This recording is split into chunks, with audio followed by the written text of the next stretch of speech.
Hi friends, this is Sham back again with a new video. This is a continuation of the reality series that I'm doing. I hope you are enjoying this series and I'll be making some more videos in this series. So today's topic is going to be an interesting one, and this is something which I believe everybody has to focus right now, and it is something that is affecting our mental state and the whole psychological aspect of all the employees, and anyone and everyone who's there on LinkedIn are going through this. So today's topic is about are we using LinkedIn in the right way? Is it an overkill? Or what are the dark effects of this LinkedIn? So, without wasting time, let's get into the topic. So, we need to understand what's the psychological impact that LinkedIn is having on our minds. So, just like any other social media, LinkedIn is also a social media, and most of us, I believe, are having LinkedIn accounts and we are using LinkedIn on a day to day basis, either through the web page or through the app. And a lot of companies have their LinkedIn space or LinkedIn page created, and that is one of the ways in which these companies keep up to their audience, their employees, and build that network. Just like any other social media, LinkedIn also has a similar social media traits which can make you addictive to it, wherein you would be spending excess time on LinkedIn and not focusing on your work.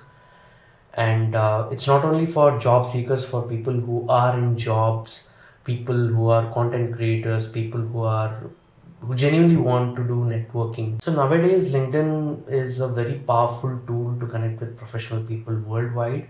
People who are not only looking for jobs, but who are just looking for genuine network, or they are finding it difficult because of the psychological cost that LinkedIn comes up with, right?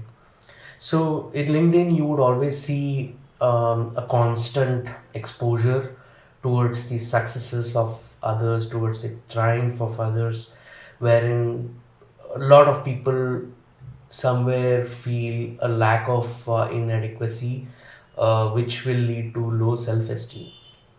And you would always see people updating about their new jobs, about the new training, new certification, promotion, or their new office. And somewhere for the other person who is at the receiving end, unknowingly he or she might develop a kind of a low self-esteem, and this is resulting in a lot of negative impact. What I see on LinkedIn is something called humble bragging, as you call it. Humble bragging is mainly a practice where people they tend to behave in a very modest way, by making some self-depreciating statements about their accomplishments.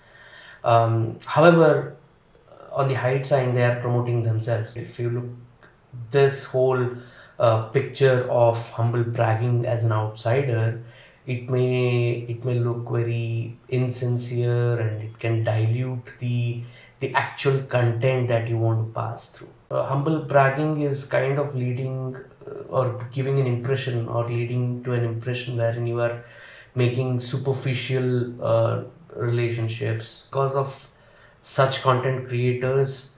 Along with their humble bragging, LinkedIn, to be honest, has become a trash.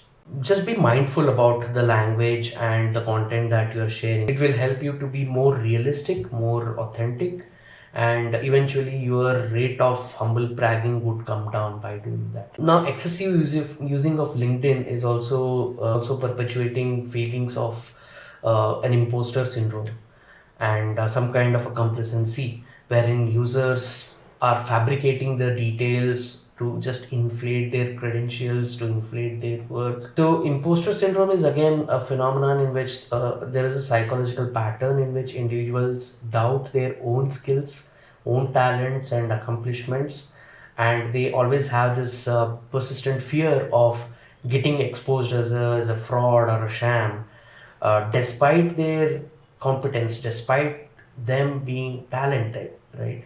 So this again is leading to anxiety and their inability to savor the success and a belief that will continue to happen. Now, this imposter syndrome is not really a diagnosable mental illness as such, but it is, to put it in a simple way, it's just a distorted belief. And because of that, a lot of these companies are now very much mindful about, and they are in fact providing some guidelines on what to post on social media, specifically on LinkedIn and what not.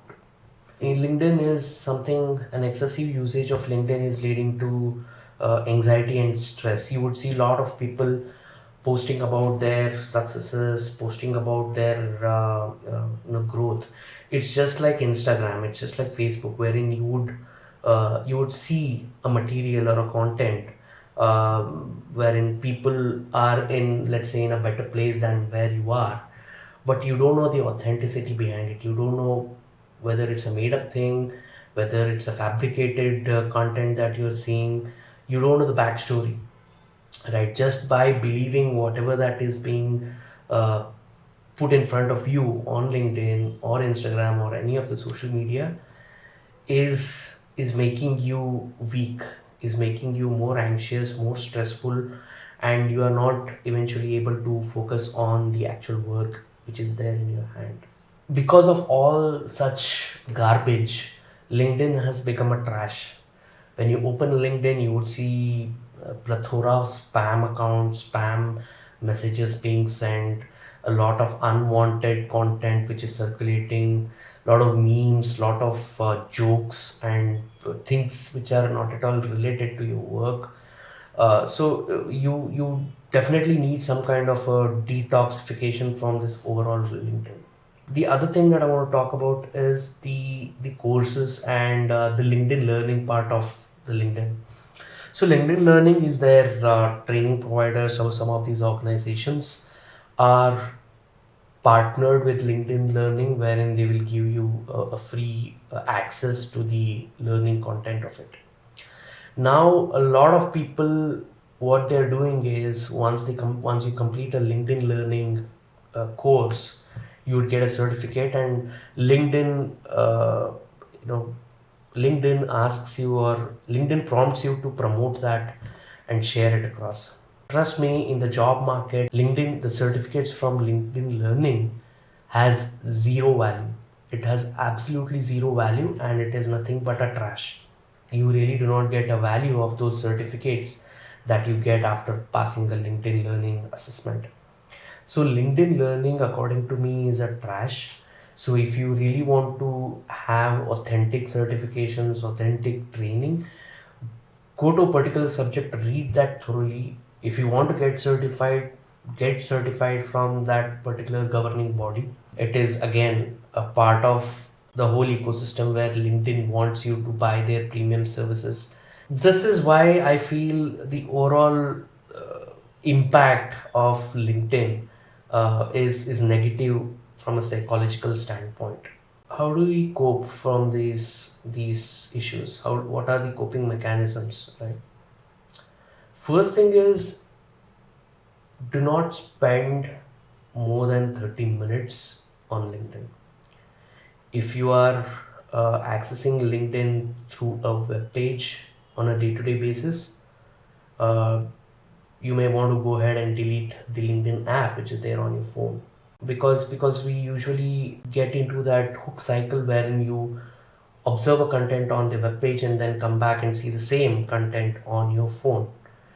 And with that instant gratification and that dopamine hit, you are at a constant verge of just like how you scroll on Instagram or reels in Instagram and shorts on YouTube. Same way you're spending time on LinkedIn. If you want to share something, if you want to write some stuff on LinkedIn, try to be authentic, try to keep it real. It's always good to limit the screen on time and attempt to disconnect disconnect whenever you're not using it. So These are some of the things that you can do from to avoid or at least reduce the negative impact of LinkedIn. Um, but it is something that you can't completely avoid. There are ways you can deactivate your account for a few days and then come back by taking a break.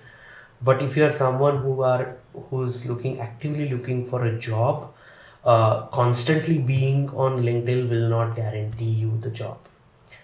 And no matter you pay their premium services, pay premium subscription services, it also does not guarantee you a job. The only way that will guarantee you a job is to make genuine connections with people, not only just sending cold invitations, cold messages on LinkedIn, but if try and talk to them or build your own portfolio, build your own content, and then share it on LinkedIn so that people can watch that or people can look into that and they can directly connect with you for any opportunities. I hope you liked this video.